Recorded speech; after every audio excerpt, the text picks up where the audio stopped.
उरण हत्याकांड प्रकरणी मनसे अध्यक्ष राज ठाकरे यांच्या पत्नी शर्मिला ठाकरे यांनी नवी मुंबई पोलीस आयुक्त मिलिंद भारंबे यांची भेट घेतलेली आहे आणि याच पार्श्वभूमीवर आता त्यांनी या सगळ्या प्रकरणी आरोपीवर कठोर कारवाईची मागणी केली आहे. पोलिसांना भेटलात, एकूण हे प्रकरण जे अतिशय गंभीर आहे, काय नेमकं पोलिसांचं म्हणणं आहे? पोलिसांचं म्हणणं काही नाही, आमचंच म्हणणं आहे. आम्ही प्रचंड नाराज आहोत पोलिसांवरती. आणि माझं असं म्हणणं आहे की आत्ता मी येताना अजून एक तिसरी केस आली, म्हणजे एका मुलीवरती तिने नाही सांगितलं म्हणून मारलंय, ती पण सिरियस आहे. मला असं वाटतं की पोलिसांना ह्या केसेसमध्ये कुठलाही पॉलिटिकल पक्ष अडवणार नाही. तरीसुद्धा त्यांनी जर ॲक्शन घेतली नाही तर आम्ही आमची नाराजी पोलिसांना सांगितले की ही तुमची जबाबदारी आहे. सर्व मुलींची रक्षण करायची जबाबदारी तुमची आहे. कुठलाही पॉलिटिकल पक्ष ह्याच्यात तुम्हाला अडवणार नाही की तुम्ही जसं पोर्शेमध्ये झालं, कोणीतरी आमदार गेलो होतं आणि थांबवलं, ह्याच्यात कोणीही अडवणार नाही. तुम्ही तुमची दहशत दाखवा. काय चाललंय? गेल्या 3 दिवसात जर 3 मुलींना, आणि हिंस्त्रपणा म्हणजे किती हिंस्त्रपणा, मी निर्भया केस आपण एक ऐकली होती, त्याच्यातसुद्धा तो 16 वर्षाचा मुलगा सुटला. हे चूकच आहे. ज्या मुलाला एवढी विकृती आहे तो कुठच्याही वयाचा असू दे, त्याला आतमध्ये आयुष्यभर ठेवलं पाहिजे. मला तर म्हणणे फाशीच दिलं पाहिजे. तशीच आत्ताची ही केस आहे.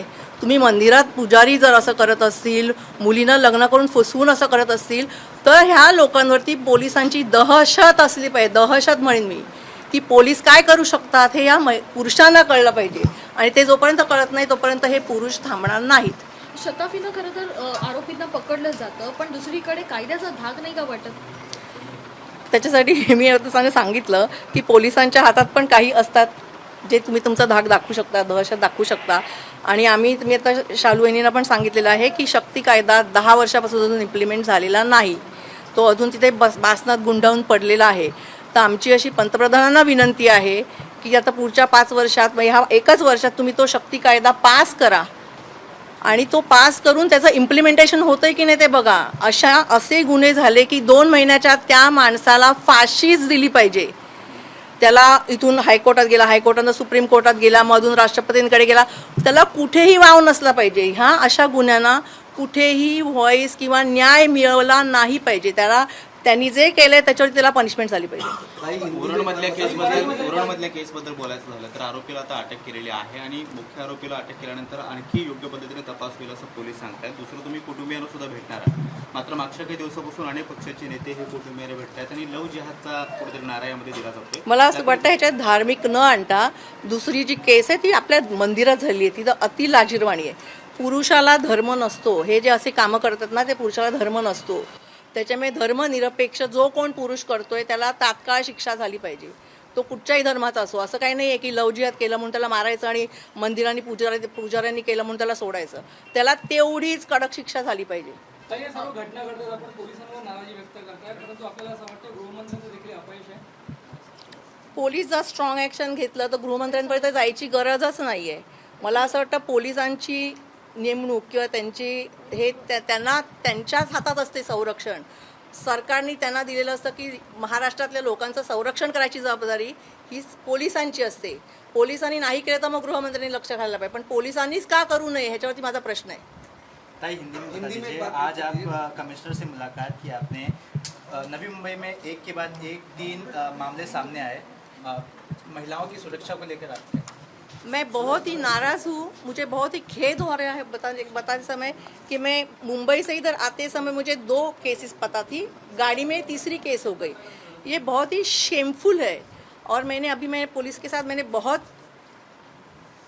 स्ट्रांगली मैंने बोला है कि ये आपकी जिम्मेदारी है कि महाराष्ट्र में जो डिस्ट्रिक्ट में जो कमिश्नर है और उनके नीचे के सब, ये पुलिस की जिम्मेदारी है कि उधर की महिला सुरक्षित होनी चाहिए. और मुझे ऐसे नहीं लगता कि कोई भी पॉलिटिकल पार्टी ये इन बुरे लोगों के पीछे खड़ी होगी और पुलिस को बोलेंगी कि उनको पनिशमेंट मत करो.